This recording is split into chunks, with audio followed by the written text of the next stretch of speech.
If there ever comes a time that you hear about a story in history that seems so unbelievable that it inspires you to take an adventure, to take a trip to the location where these stories took place, then put Harlan, Kentucky on your map. Harlan, a small town nestled in the hills of eastern Kentucky.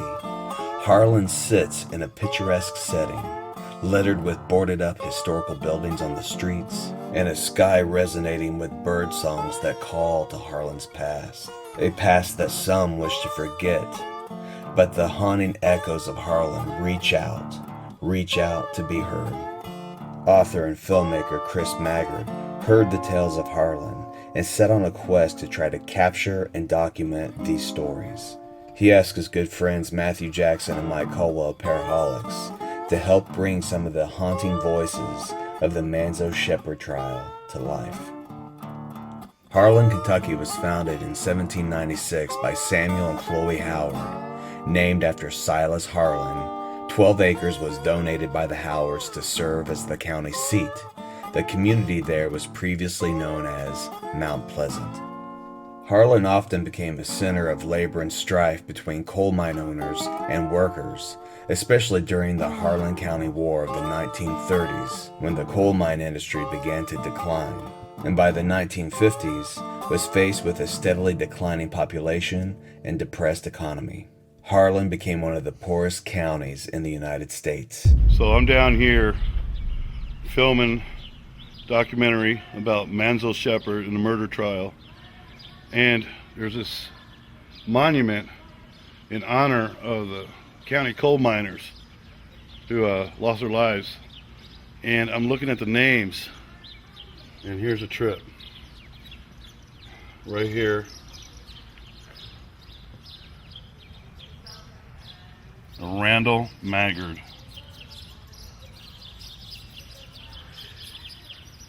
How eerie is that?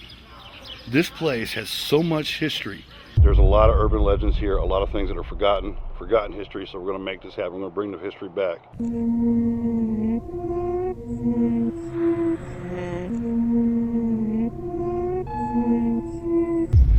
This courthouse that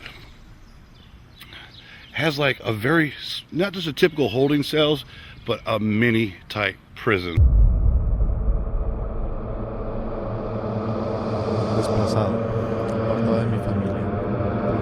I'm telling you, it's creepy as hell. 2 levels of these massive prison cells.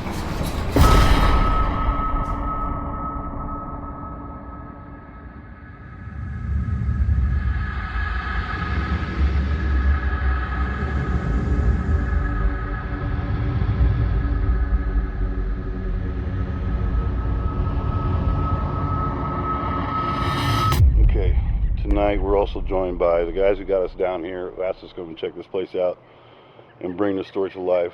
Tony and Lisa, they have a local paranormal team, Harlan County Paranormal Crew, and Tony has a plethora of information on the history and folklores and urban legends here in this small old coal mining town. We're sitting here in the Harlan County Courthouse, the old Harlan County Courthouse. What it used to be the women's prison. Below us is the men's. One thing about this town, which is just mind-blowing, is the fact that when you come into this town, it looks like right off, just you step back into time. The buildings are old, some are dilapidated, mold is growing upside the buildings. I was brought down to this town by Lisa Peters and Tony, who's sitting right in front of me right now.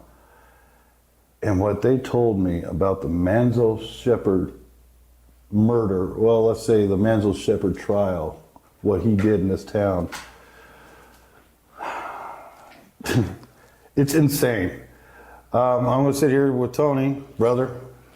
You were sweating like a in church. It is hot in the jail. It's hot in the jail. Dude, I cannot thank you enough for what I have bringing us down here, man. Thanks for coming. Okay, the thing is, it's like an untapped resource of just one event after another, dating back as far as you can remember. Before, I mean, with the coal mines, when they were active, the coal mines shut down, and of course Manzo was the main reason why we're down here. But then there's more you're telling me, dude. So, I mean, first off, let's talk about where we're sitting right now. Well, you're sitting in the old jail.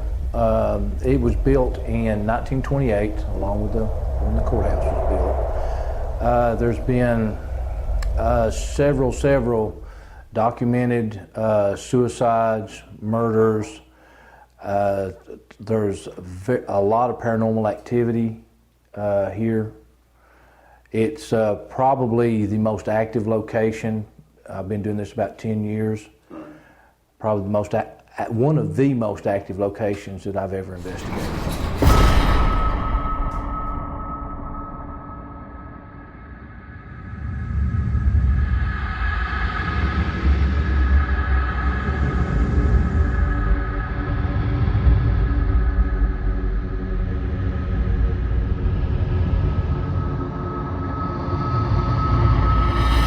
That there is amazing, but let's step away from the paranormal right now.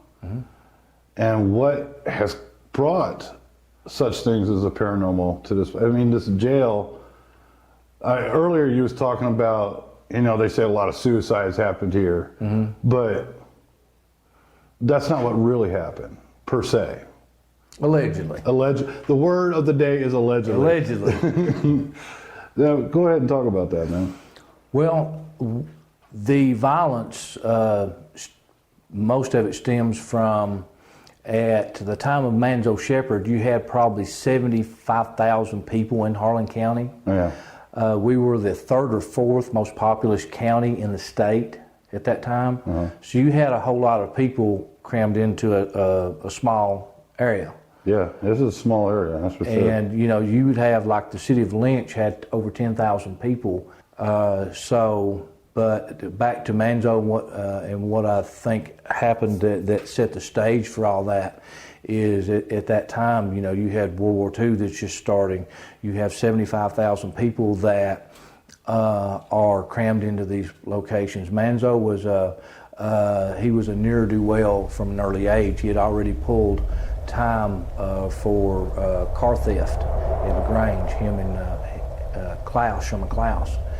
So they got up that morning with the attitude of, we're going to rob somebody. That's documented in the newspaper article. We need to get him out of the car and take him for everything he's got.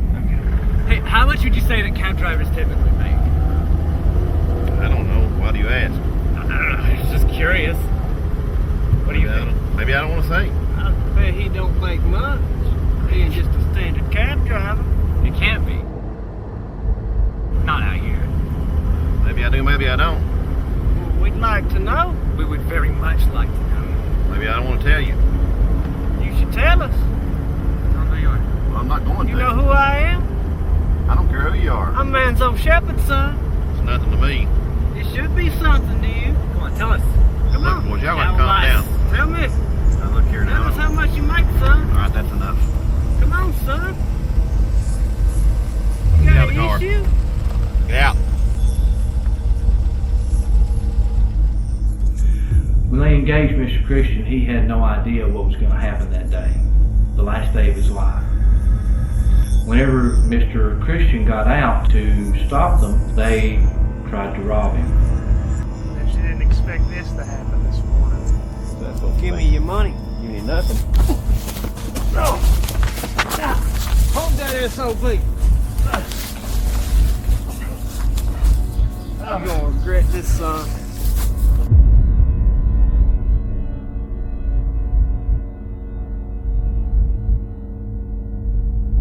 Manzo Shepherd, while he was cut his throat, while Mr. Christian was held by Mr. Hensley and Mr. Klaus. After they killed him, they cut his throat from ear to ear. They threw him, they emptied his pockets, then they threw him over the mountain like a sack of trash.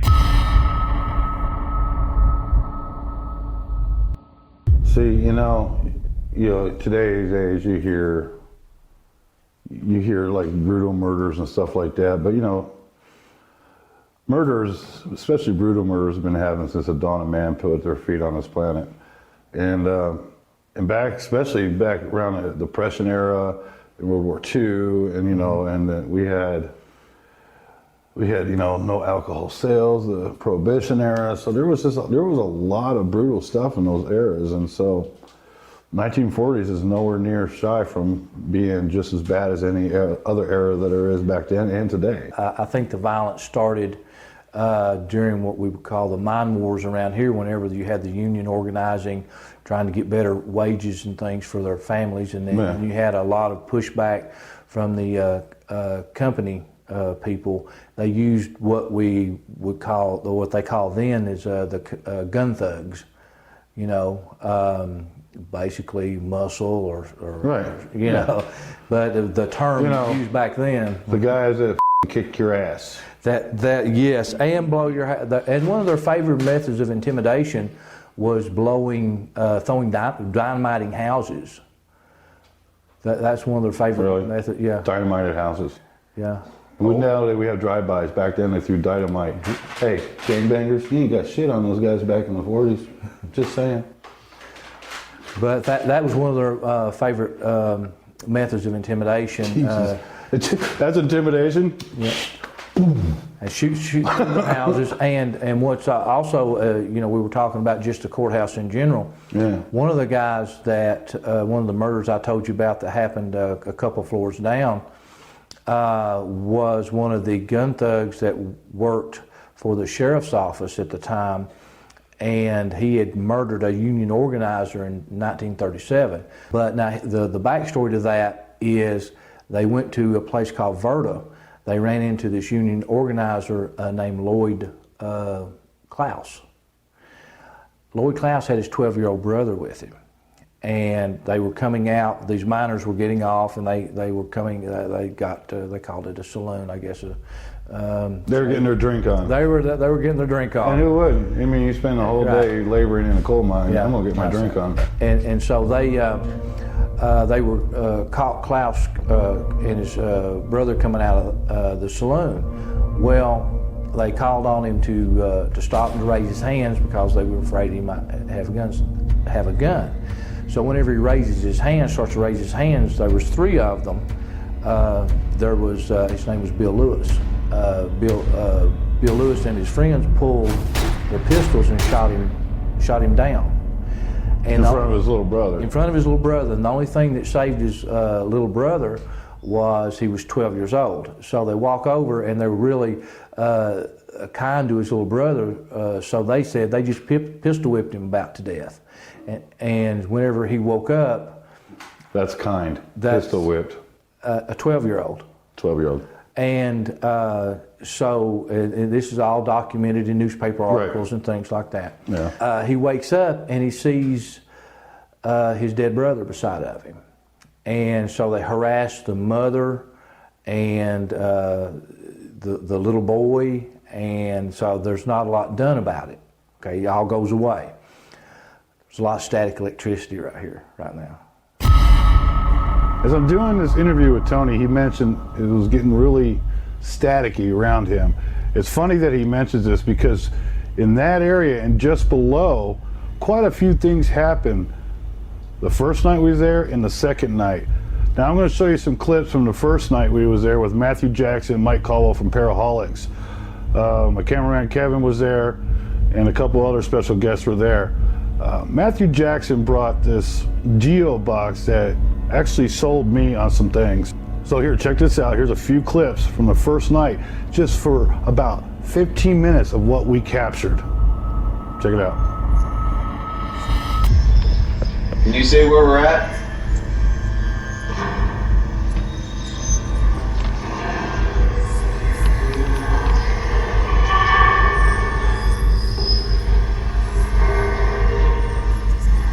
Like a scream. Did you die here? Who killed you?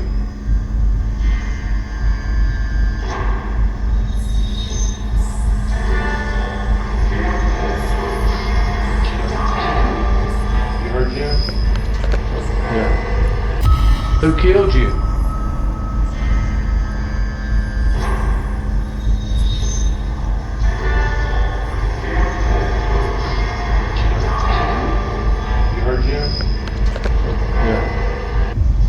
killed you? You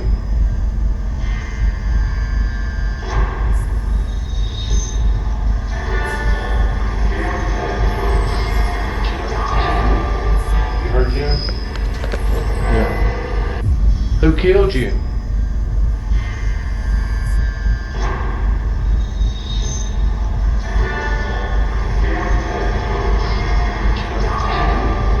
You heard Jim? Yeah. What was Jim's last name? Shut this so you get a little bit more light for your camera.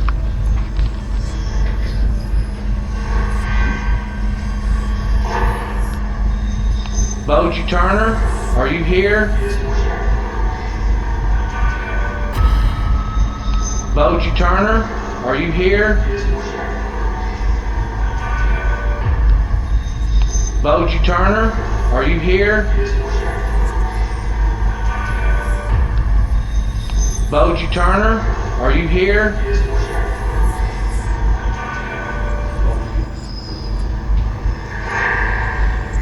Did Cheetah Jones kill you, Boji Turner? No. Who killed you?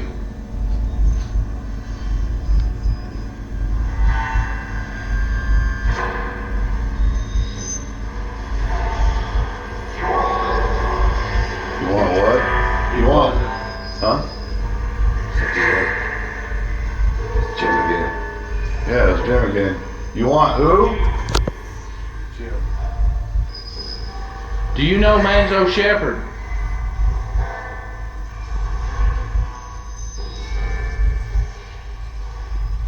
Hey Manzo, are you here?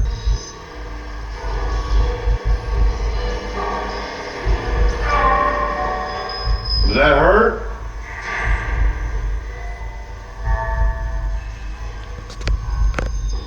Someone just get raped? Just throwing it out there. Did you see that? Even though we just captured some amazing responses on the GeoBox, there was one thing we did not realize that happened.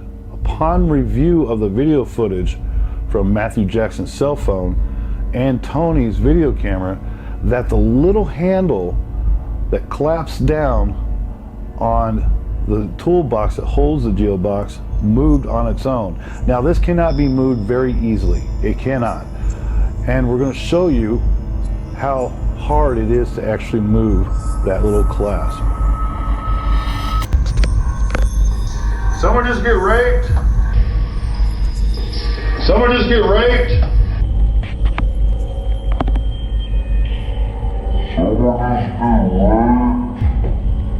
Okay, so messing with this case,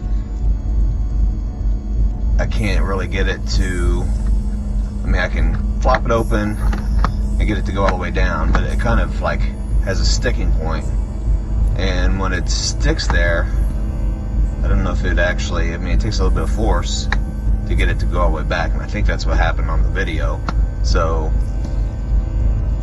something must have touched it. See, yeah, it sticks. And if I do it real fast, I think I can get it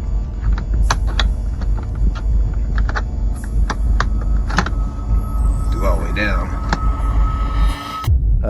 But anyways, What could that getting be? the spook on. Fast forward to 1941, November of 1941, there'd been an election, and Bill Lewis was guarding some ballot boxes. You know, back then you'd stuff the paper ballots. And so some of the people might not understand why that you're guarding that, because they can't, so somebody can't go right in 200 votes and stuff a ballot box and your candidate win. I mean, sure, everybody just Yeah. wants to sit down and write 200 ballots. Back then, that was worth a lot of money. If you were in political control, you had the possibility of making a lot of money and because you held a lot of power.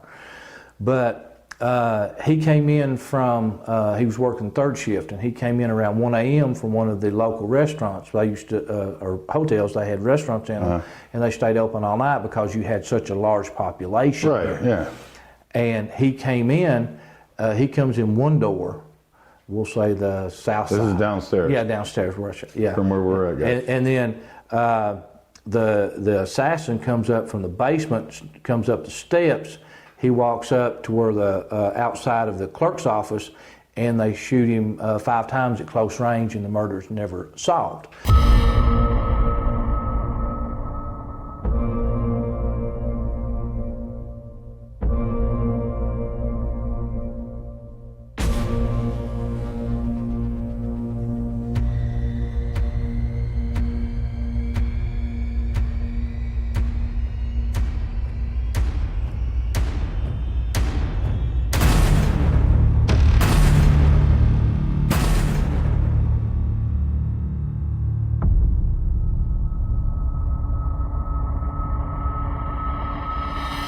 So the general consensus is it's either the family, retaliation from the family, or retaliation by the union or someone else. Now, when Manzo was on trial here in this building, now he spent some time in the cells below us right now. Now, the women's part, at one time they may have used part of this for the women's part, but Manzo Shepherd either spent time right here or right below us. Right where you're sitting or right below us? Right below us. More than likely right below us. Maybe it is right where he's sitting. Who knows? Who Static knows? electricity. It could be the chair. There's a chair very similar to this that Manzo Shepherd was sitting in when he was killed. So do you think, because of the trial, you want to talk about, let's talk about that trial when he came in there, obviously Mr. Christian's sister was there. She was there. And her son. Right. And peers of the town and whatnot for jury. Right. Man, I just, go ahead, dude. Okay, from the point where that Mr. Christian was murdered at, they turned his pockets inside out. There was so much blood on these guys, and whenever they, I think they got $20-something out of the murder.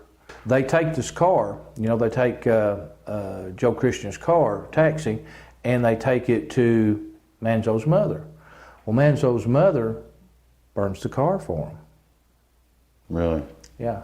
And so they steal immediately. What about all the clothes? She burned them. Really? She burned the clothes, she burned the car.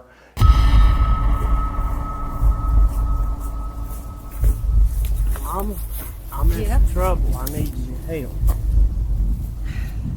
The Manzo, listen to me. I'm gonna take care of this for you. Get that shirt off. Let me get rid of this stuff. I'm gonna take care of this for you. But you boys get out of here and get gone. Get out of here just as quick as you can. You hear me? You get gone. Okay, Mom. Give me that shirt. I love you, Mama. Bye.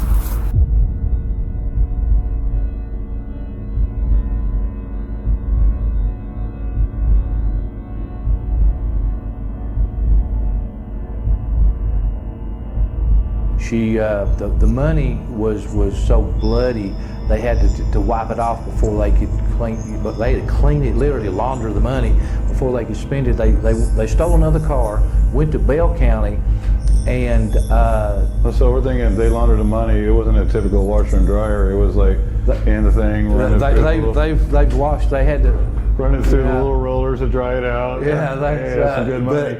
But they had to clean it somewhat because it was just so obvious that it had come off somebody that had been wounded or murdered. Oh yeah.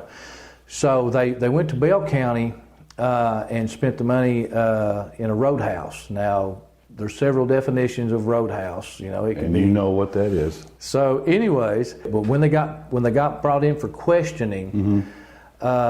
They let them go because of lack of evidence, but they were the last ones that were seen with Joe Christian. As soon as they let them go, they steal another car, pick up 3 or 4 females, and head out to Virginia. They get caught outside of Fredericksburg, Virginia for speeding. I think Sherman Klaus is driving. And so they call back to Harlan and say, hey, we got somebody here in a stolen vehicle, is there anything else that they're wanted for? And, obviously at that time they're after them. They drive 13 hours to pick up Shepherd. They release the female, Shepherd, Klaus, and Hinchley. The 3 guys that committed the murder were Manzo Shepard, Sherman Klaus, and Howard Hensley.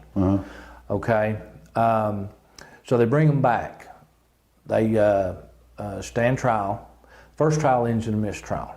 There's a preacher that doesn't believe in the death penalty. Okay. So they immediately after they declare a mistrial, they arrest the preacher, lodge him in this jail right here for obstruction.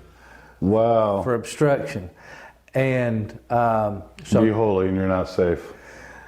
So 2 days later, they have another trial, and there's 300 people at this trial because this is like a big media event because there was a lot of murders and a lot of violence in Harlan, but this was such a heinous crime. The way that they killed, just cut his throat from ear to ear, and they threw him over the mountain like a sack of garbage, and so it had the attention of the town. So there was 300 people at the trial. Jesus.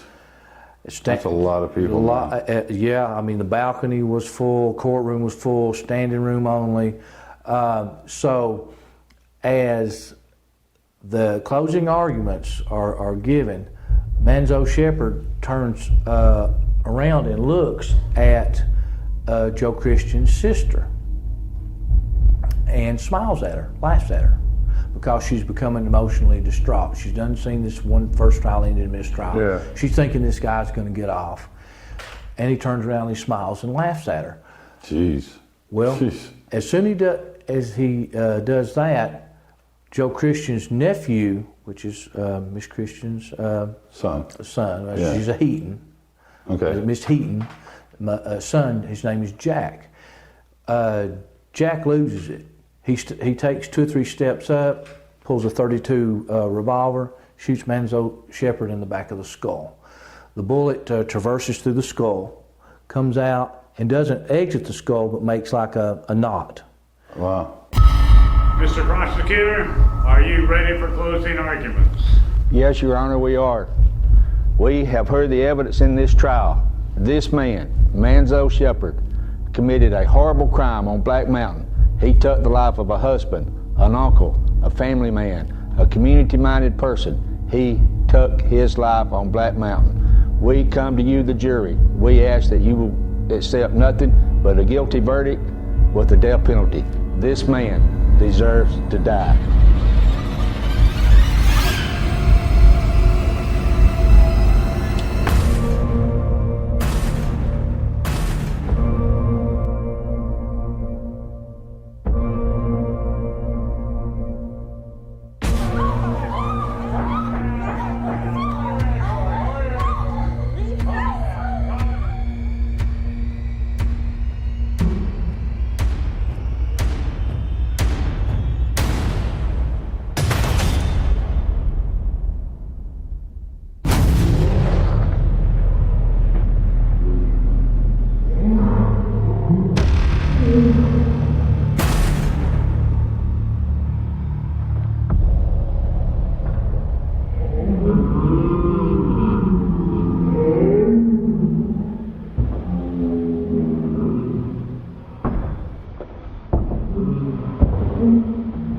The judge orders, Judge Forster is overseeing the trial.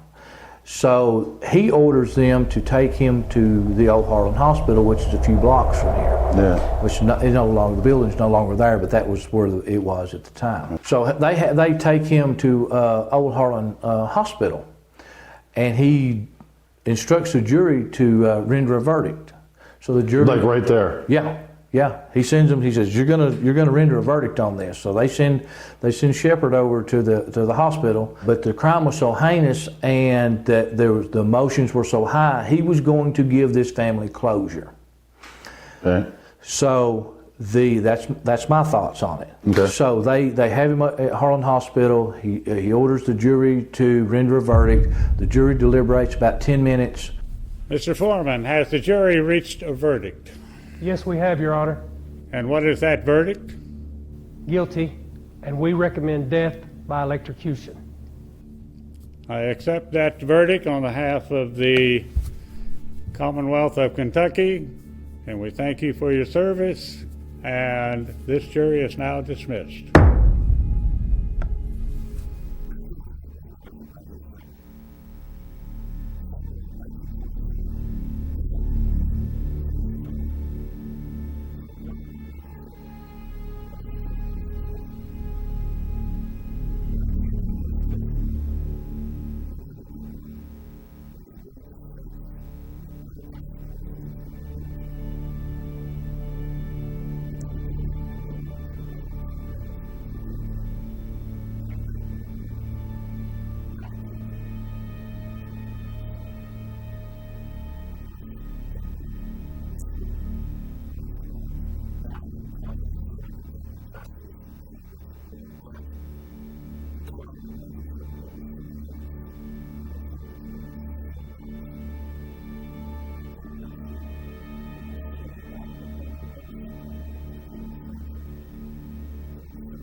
desplazado, apartado de mi familia, vulnerable, impotente aquí fuera. Un grito se rompe dentro de mí.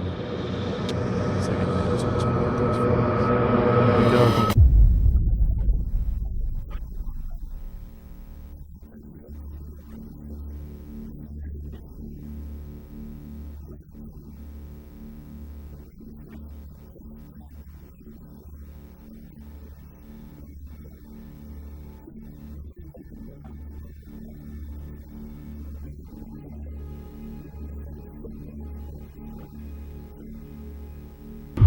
So now, dude, you got us. You came over here, Right. and you're pointing down to this. Downhill. I don't know, pile of rubble. Go to the coop. A coop. You see like a It's, rooster. Oh, yeah, okay. They had actually put some chickens and some things, but back in the early 80s, there was a home stood there, maybe a mobile home was in there, and there was a murder. The guy killed his wife in the Christ. bathtub with a garden hoe. What? Oh. My God, dude. Good grief. Killed her and cut her up. You know, I don't know if he literally just killed her right there, but she ended up in the bathtub and he hacked her to bits.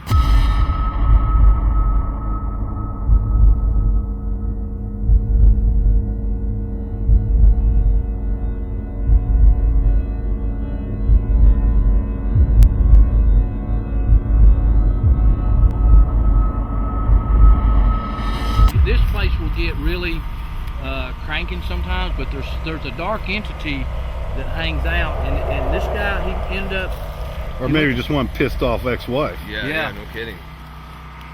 you know, very, very possible, because as the story goes, she was on her phone. She was in an abusive relationship, and she says she's on the phone with her mom. She says, "Oh, Joe Bob has been really good to me. He says he's got me a bathroom." Into the bathroom, boom, hacks her up. And then supposedly there's a well on that property. Try to stuff some of her down the well. But anyways, they catch him.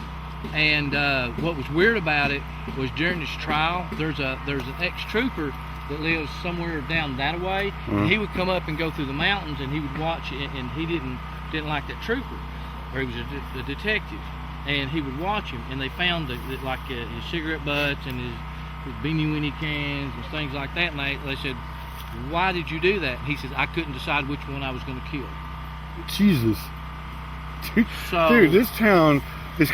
No wonder they call it Bloody Harlan, man. But anyways, right there was a murder, and inside the building there was a 16-year-old boy that lived there, I think in the early 60s, and his dad was a ranger here. Well, the river's just right across the road, you know, a couple hundred yards that way. So him and some of his buddies were over there swimming, and he dove, hit his head, and didn't come back up. And allegedly, the boys, I've never saw it, but some people have seen the boys' apparition.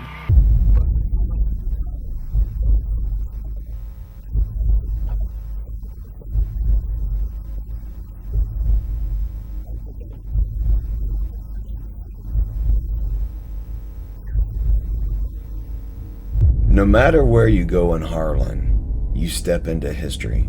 Just like when we first arrived, we met up with the filming crew at an old ranger station. It was there that we learned of a teenage boy that lost his life, and also of a woman who lived down the hill that was brutally murdered. So Mike and I decided to conduct a brief paranormal investigation.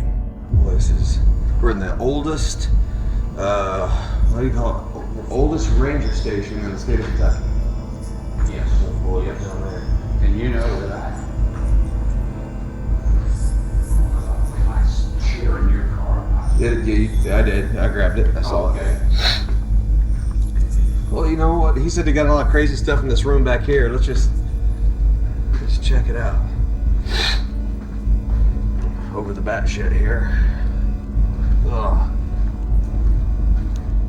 Okay, it is June 3rd, 4:19 p.m. We're in the oldest ranger station in the state of Kentucky. I ain't got a clue where we are, but we're there. Yeah, same here. Harlan County. That's all I Harlan know. County, Kentucky.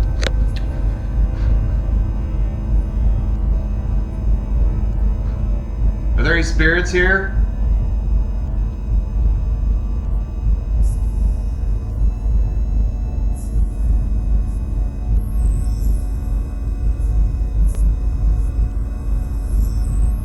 Cars pass road.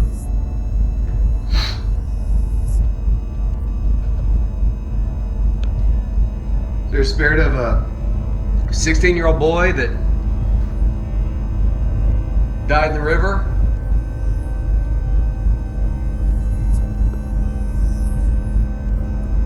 We've come a long way to talk with him. Did you try to say something?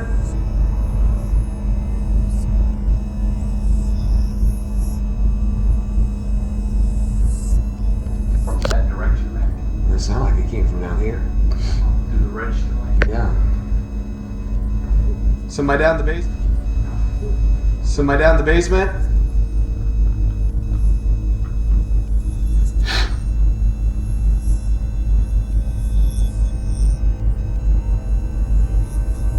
Are you looking for your mom and dad?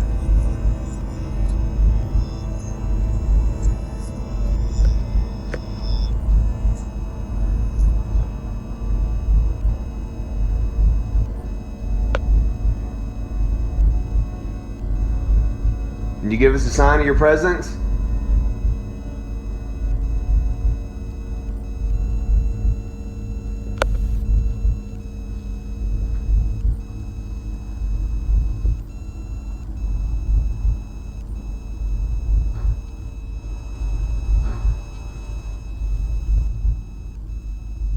You down in the basement?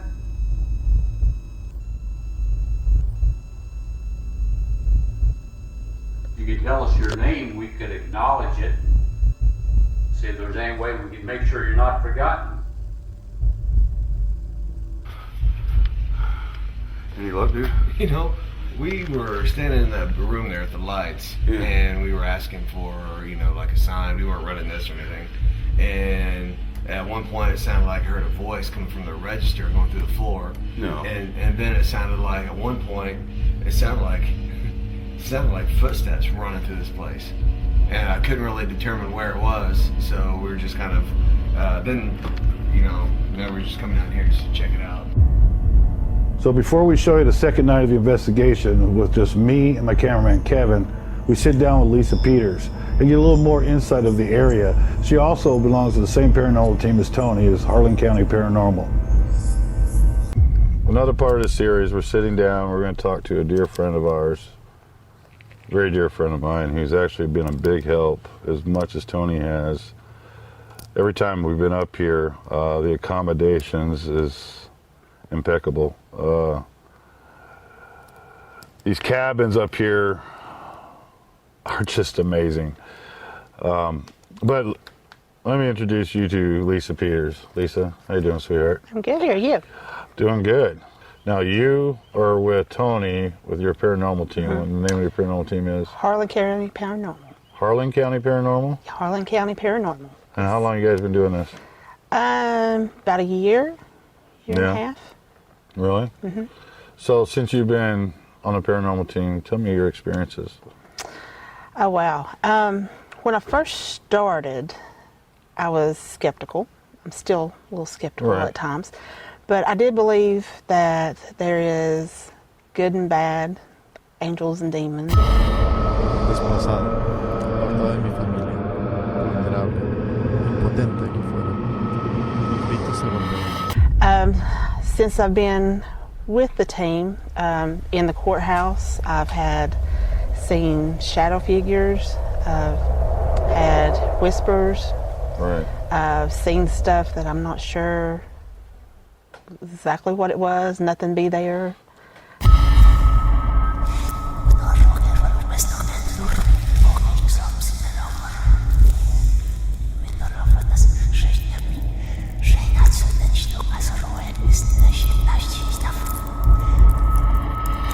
So what do you think about this whole Manzo Shepherd story? It's crazy. And the things that, have you experienced anything related to that in the courthouse? I have. I've heard the thumping on the door. The shades moving, I think you've experienced that. Yeah. There's been a time or two when I'm in there, I can't hardly breathe. It's like something is just sitting, and you can't catch your breath hardly. And Let me it's tell like, you something. Yes. Yeah, go ahead. I was going to say, it's just like in that one area of the courtroom that. Oh, is it in the courtroom per yes, se? in the courtroom where it happened. What yes. about up in the jail cells? Oh my gosh.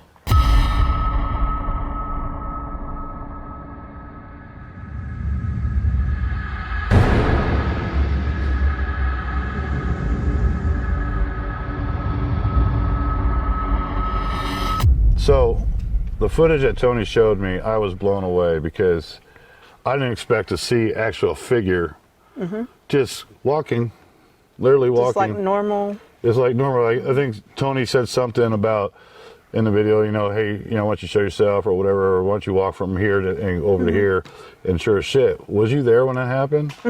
Was you? Yeah, they're pretty cooperative at times. We're using fog tonight, so you'll have a silhouette. Can you walk by us and let us see you? Can you walk by us and let us see you? Can you walk by us and let us see you? Let us know you're here.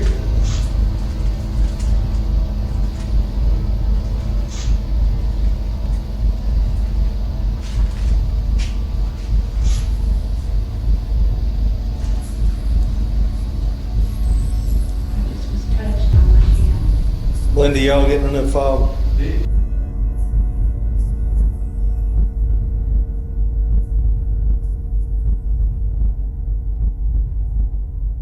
What was the air like, the energy like when that moment happened? I'm not sure you didn't know it happened at the moment, but you look back on that. Can you remember what your feelings or the energy was like then? It's kind of like a, I want to say like the air gets kind of thick a little bit. Like, you know, there's something. It's like, you know there's something behind you, or you know that there's something not right. Yeah. Does that make sense? Yeah. It's you can just tell that, like, there's a change in the air, you know, and just the way it feels. I'm going to tell you this. I had my buddy Matthew Jackson and Mike Caldwell from the Paraholics come down. Hashtag Paraholics. We love Mike and Matt. Yeah, there we go. And they came down the other night and brought in the Geo box. And we, you know, on when you go up to the jail cells, you got one level here and then the next level. So the first level, and then you got in between each row of cells, you have the piping, the walkthrough for piping. So Matt and I went in there, and that's when things started going off the hook. We hear him pounding and shit like that, and we got some incredibly, it seemed like angry responses in an EVP. I got it.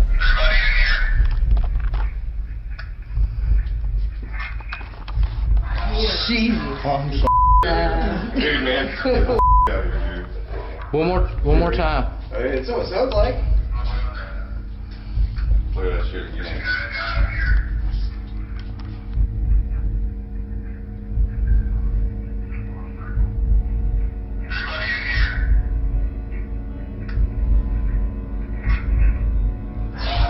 No shit. I'm telling you. There was something before that too. Did you hear that? That was one of us actually talking in the background. Huh? That was actually one of us in the background. Yeah. Let's get this document. Hear it? The whisper.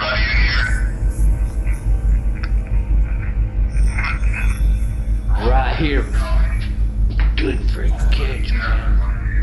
That was down there by us. That was so did almost somebody slap my ass. I told you we should have moved them things down farther past.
I did that. Hit my head.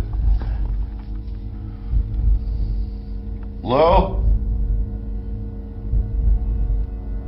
Did somebody die back here? You don't want to hit the wall? I'm not a guard, so you don't gotta hide.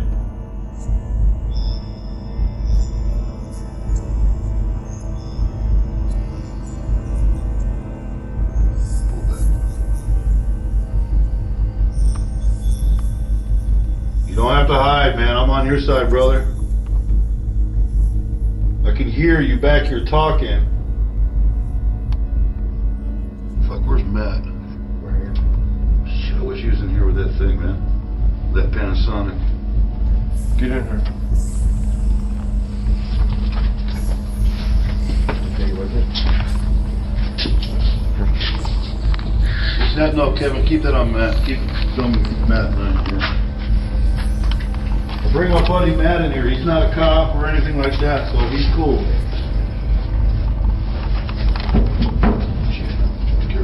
I'm telling you, I didn't mean to make you stop, but I kept hearing walking and like someone's like, hey man, I'm gonna go through here. Yeah. What the fuck it was. Because you know that bang sound? Yeah. That's what that sound was. So the catalog right upstairs right above this, is that right? Or no, that's upstairs pipes. Yes, upstairs pipes.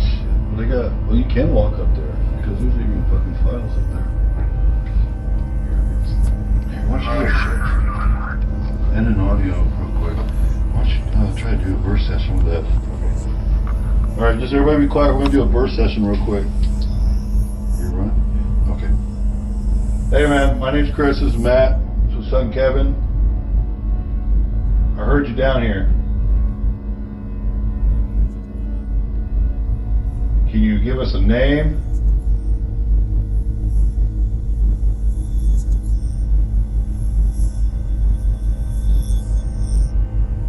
Did you get hurt back here?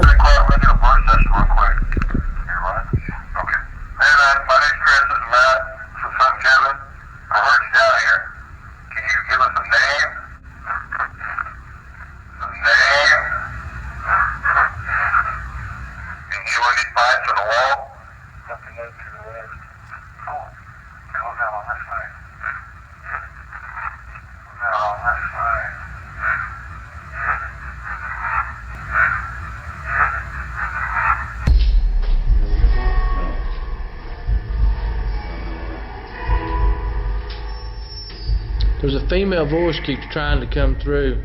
Okay, I have something in my hand. I'm holding it down this walkway. What is it?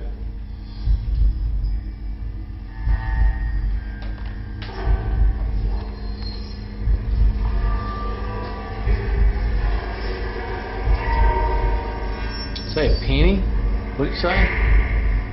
What do you do with what I have in my hand? Is that to say smoke? Yeah, that's what it said, smoke. Cigarette butt. Cigarette butt. Cigarette butt, dude. Right there, mother. That shit just happened. That shit just happened, dude. Female voice keeps trying to come through. Okay, I have something in my hand. I'm holding it down this walkway. What is it?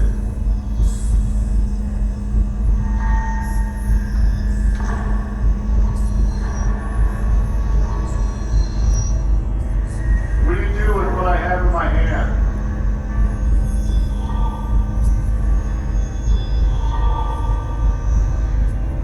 Is that to say smoke? Yeah, that's what it said, smoke. Cigarette butt. Cigarette butt. Cigarette butt, dude. Right there. That shit just happened. That shit just happened, dude. Oh my god, dude. Sorry, buddy. Did you hear what he said? I think it said Chris. Oh, stop. No. We're not doing that again. What's his name?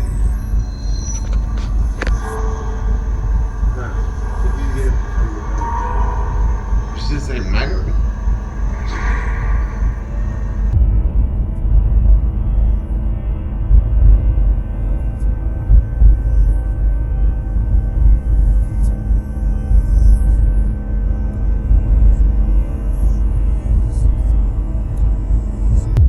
So last night, Kevin and I went up by ourselves first. Mm-hmm. And so we're doing some audio, we're getting some responses, and then we're at the top in the middle. Okay. We're at the top cells in the middle between where both cells used to be. Mm-hmm. We're standing dead center in the middle of the catwalk. Did a little audio, we heard something, and all of a sudden, at the end, not towards where the stairs would be to come up, but the other end, Mm-hmm.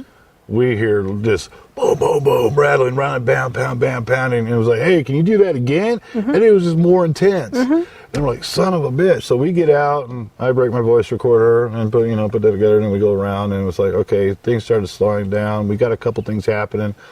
Then we're like, it kind of quieted down. We're like, okay, well, we got to go down. I got to change my battery. As soon as we went down, this right here was thrown at us. This. They wanted to prove to you they were there. That's a lot of energy for something that we cannot see to take something. I mean, to you and I, that's nothing to pick up. It's light. But to a spirit, they have to have a lot of energy to throw this. To throw that, right. So, okay. We were like, I was awesome. Kevin was like, eyes about that big. Right. And I'm like, yeah, Right. So we take a break. We come back up. We bring my wife, Elena. Mm-hmm. So we're having an audio session. And then we hear something thrown again. Well, we couldn't find it. And then it got quiet. And at one point, Elena goes, if something's holding you back, you need to stop it or whatever. And as soon as she said that, a loud crashing sound is this little rivet. That will come from the jail cell or Right. that holds the metal bars. Okay, where we were at, this was thrown against some files. A file cabinet, metal file. It was loud. Where this was thrown at, there was no rivets taken out. All the rivets are still in. This actually has been cut already. So it's all the way on the other side, down the other end, far from where this was thrown, where the metal's already been cut. And more likely it's probably in the floor or in something, yeah. Yeah, so this got from some point past us. With some force. With some force, and in the area where there's a bunch of file cabinets and thrown so hard. That is amazing. There is so much energy in that jail. There is so many, we probably don't even know how many spirits are there at any time. It's untelling. It's unbelievable. But they want your attention. They're wanting to be heard. We got There's that. so many, they'll make sure you get heard one way or the other. Yeah, we got that.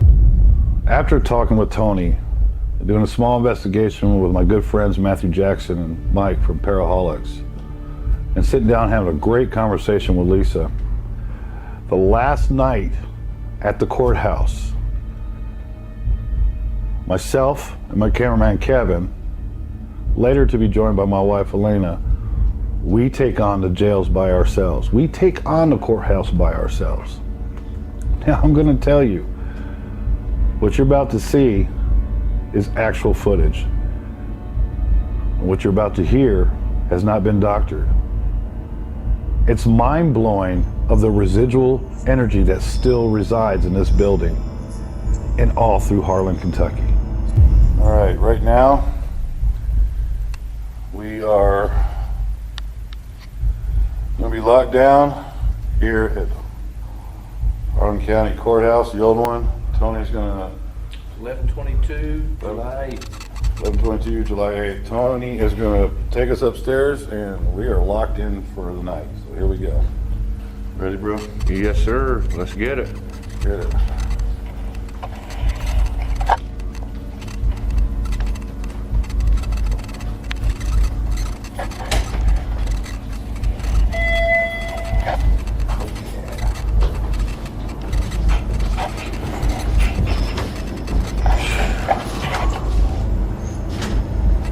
How you feel, Tony?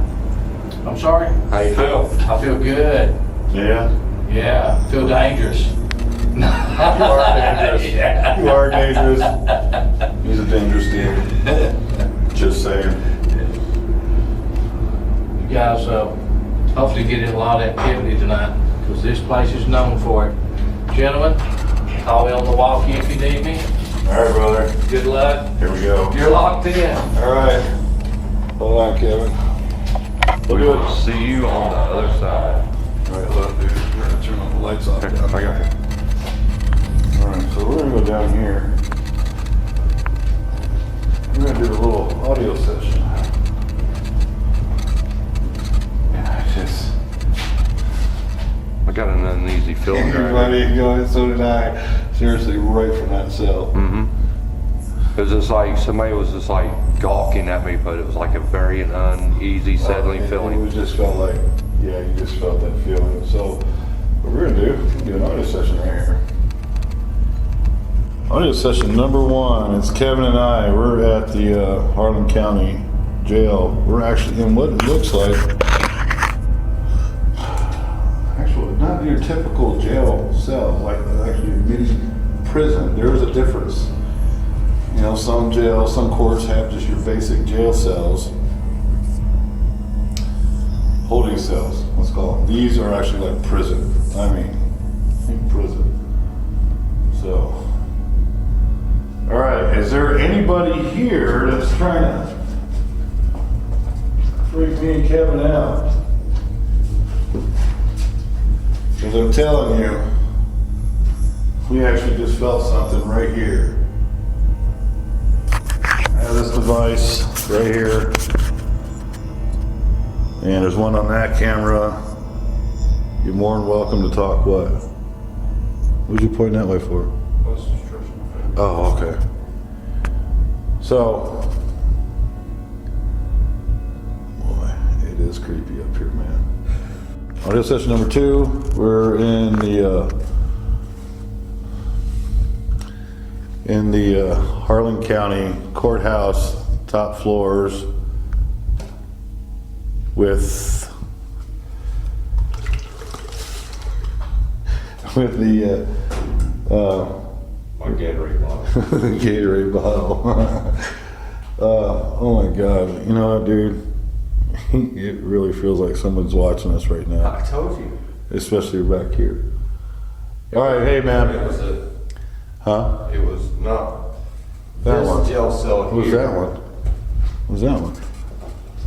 This jail cell right here, when that passed, I felt very uneasy. Well, here's the funny thing though, Kevin. Because you was in front of me. You was in front of me, or you was behind me. And I just stopped like right here. I'm like, you know what? And you just go, I got the same feeling right for you, or at the same time. So we both felt it. All right, anyways, audio session number 3. This is for you, whoever's here creeping. Tony has showed us some compelling footage. Some compelling footage of you walking from here into a cell.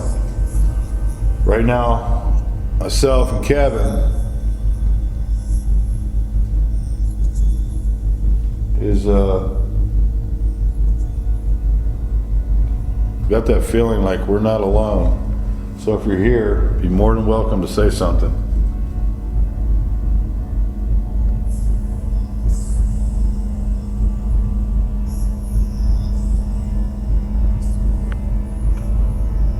Was you did you commit suicide in here? There's urban legends of suicide has been in here, allegedly.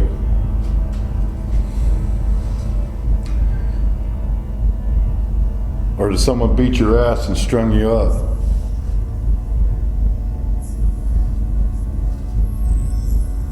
I'm gonna play this back, see if you say anything.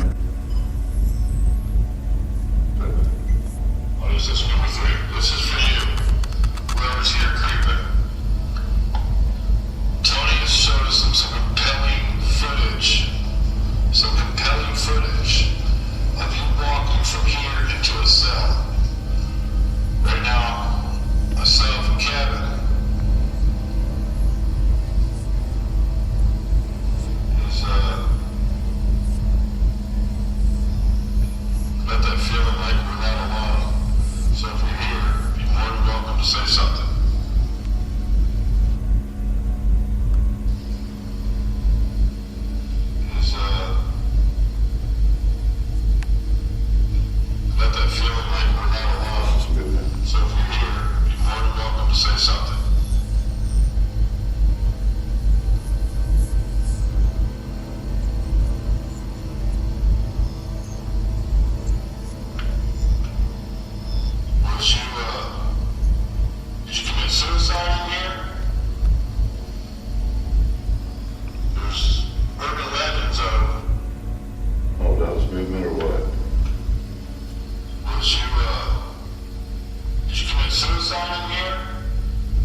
You hear that? Let's listen to that one more time.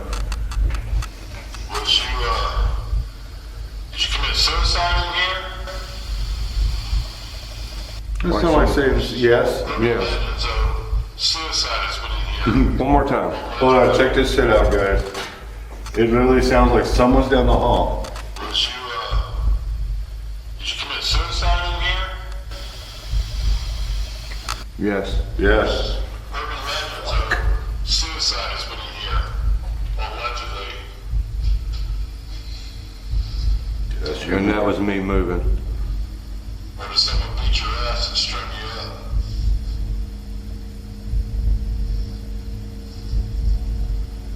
I'm gonna play this back, see if you say anything. Sounded like it come from behind me back here though.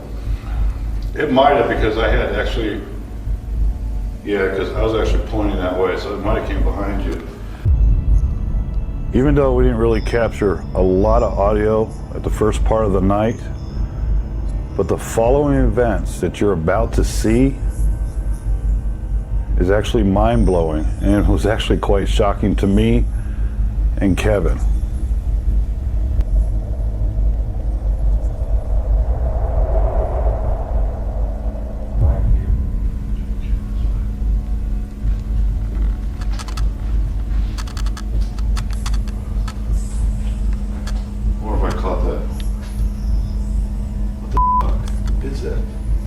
I don't know.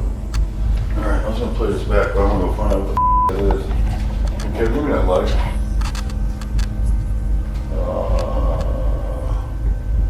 I'll have to go to it. I'm using the external battery, it's almost dead. Unless I got the other one in there. Hello? We're hearing a freaky noise.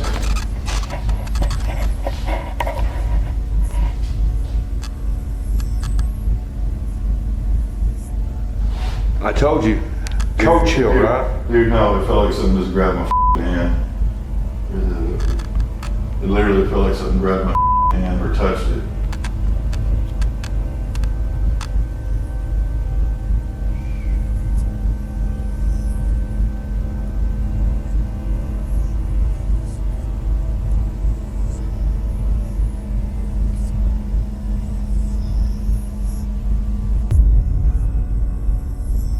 Now this next clip we're about to show you is where the events really start taking off.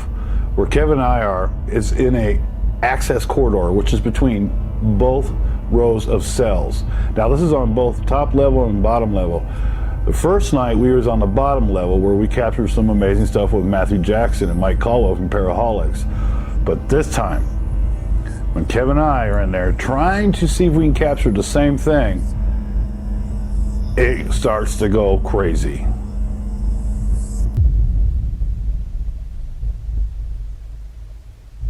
Because you remember, was you up here when Matt and all that was up here? Mm-hmm.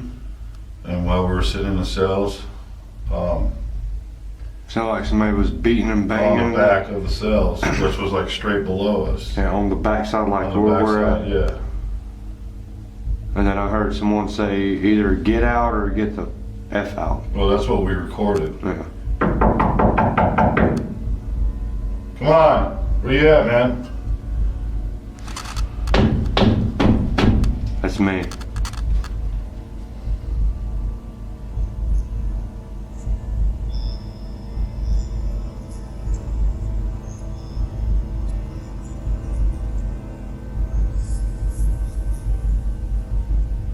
That's behind me. Over there. That's There's someone walking. Something's walking on that side. Behind me. I'm hearing it behind me here. I know, but I'm hearing it from there. The sound, the distance is traveling from the rear, but it's coming from there. Yeah. Would you like me to walk over? Then we're gonna go both go. Hold on. All right. Matthew and I were here last time. We were down below. In between here. We got some pretty badass responses. Some nasty pissed off responses. So, I wanna know why you're so mad. Oh, You heard that too. That was down your way. Yeah. That's the pissed off responses. So, I wanna know why you're so mad. Oh, You heard that too. That's the pissed off responses. So, I wanna know why you're so mad. oh, You heard that too. I heard you. God damn, dude, that was a dude talking. What'd you just say? We were just recording or listening to the audio playback.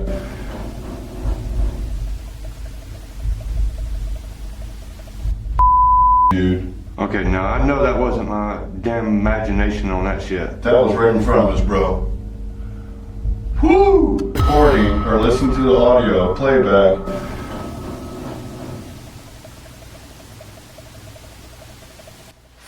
You, dude. Recording or listening to the audio playback.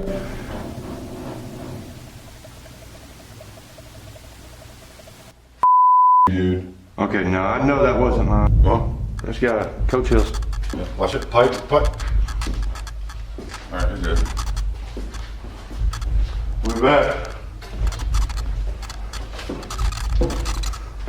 Oh, I want to keep rolling on this because I want to test the thing we already told you about the air at the elevator. Yeah. I want to see if that elevator's actually pushing. Get the f out of here. I want to see if that elevator's actually pushing. Get the f out of here. Dude, something was just thrown. Dude. Watch out. Alright. What'd you throw? What'd you throw? We heard it. You threw something.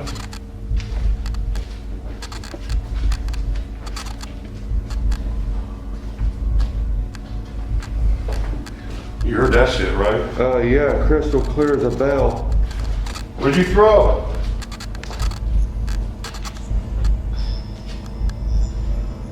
Not seeing anything standing out.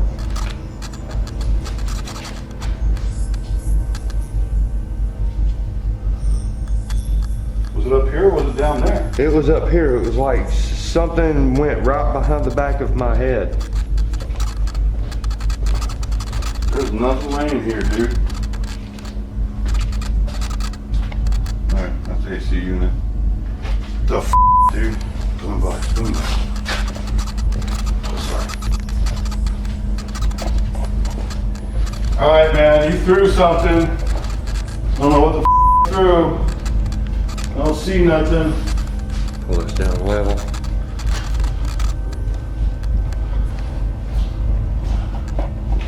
What'd you throw?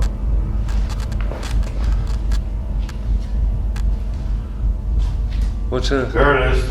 What is it? Right there. Well, there's a nail laying there too. Listen. There it is. Nope, it was that. You threw a f***ing screw? Really? You're gonna throw a f***ing screw? Okay, this is what we heard. We was getting ready to go down the steps. Let's all listen. That's exactly what we heard. So obviously we got something's attention, and if we look up, there's nowhere for a screw to be. Nowhere. So, want to throw a screw, huh? Well, Warrants, let's come back up. Let's hang 10. We'll be back. Okay, now that my wife has joined us for the last round, so she could experience what Kevin and I just experienced, having a screw thrown at us. Something else got thrown at us twice. The first time you hear it, we couldn't find it. But that's when the camera shut down and I had to use my cell phone to find the object and document what was thrown. So check this out. This is raw cell phone footage. It's gonna blow your mind. So we took a little bit of a break. We brought my wife up here because she wants to experience what's going on. This is Elena. for anybody who doesn't know. So what's going to happen here, we're going to go back up to where the screw was tossed at us. Let me see what happens. Good. Watch your step on it. Hello? You guys play hide and go seek? Where you at? 31. Yeah. Where's that screw? Really? Where'd it go? There it is. Alright. So you threw this screw at us.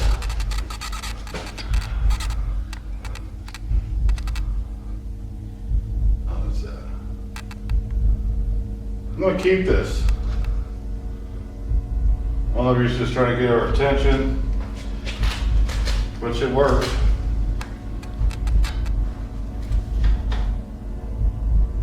So you want to let us know where you're at again?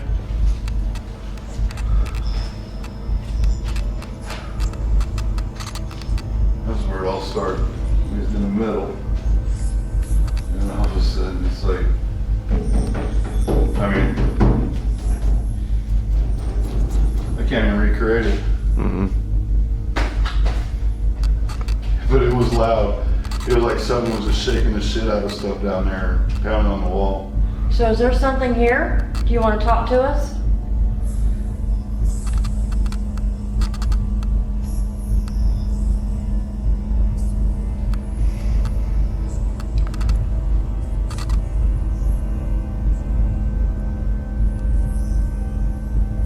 You don't have to hide. We're only gonna be here for about 20. Again? Are you kidding me? What'd you throw this time? We're only gonna be here for about 20. Again? Are you kidding me? What'd you throw this time? Where is it? The did you just throw? Come on, man! Really? Kevin, come over here. You gonna be throwing stuff when we walk away?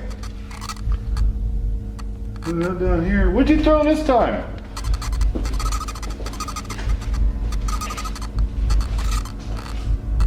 All right. Gonna walk away. Throw it again. Throw something this time. See? Where you at? I mean, that's a lot of strength to throw something. I mean, does it tear? Where you at? Can you do that again? Dude, it's so awesome. Right? I feel like it's been thrown at me. I'm gonna need the light for my phone. No, it wasn't that, dude. Whatever that was very loud and heavy. Right here. All right, hold that. All right, hold on. Okay, so gotta use the phone. I was just asking about, is there something, you know, she can say if something's holding you back from communicating, you know, and all of a sudden we heard this loud noise from this direction. So we're trying to figure it out. So we actually found this, Kevin found this, a rivet. And all the rivets here are good, so I'm gonna reenact something real quick. Here, back up, Kev. We're gonna see if this is what the sound was. Step over, I don't want this bounce on you. What was it? What's up? You threw a rivet that doesn't even belong here. I'll keep that. Cool. That is awesome. Twice. Well, 3 times things have been thrown. Yeah. All right. Well, we did say if you make some kind of noise or whatever, we would leave. Oh, there you go. I guess it took you a minute. It's badass. It's so badass. Yes, it is. It's awesome. Still freaking you out a little bit? Yeah. All right, so we're out. Had to use the phone real quick because that just happened and that was awesome. So, all right, we're out. We're leaving. Thank you. Thank you very much. That was a good time. I enjoyed what you just did. All right, let's go.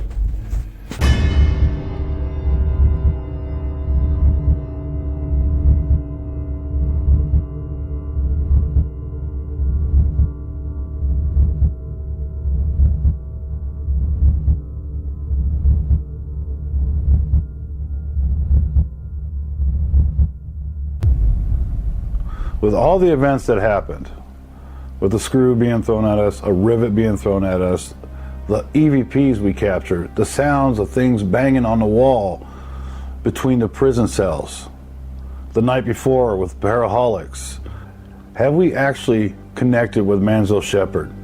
Have we connected with other inmates that caused so much havoc? A group of men trying to escape, as they do, they kill another cop right there in the back stairwell. Or did we capture that woman that was thrown over a balcony in the courtroom by her disgruntled husband and falling to her death? Has Manzo Shepherd been so strong there because of his crimes that he committed with Joe Christian?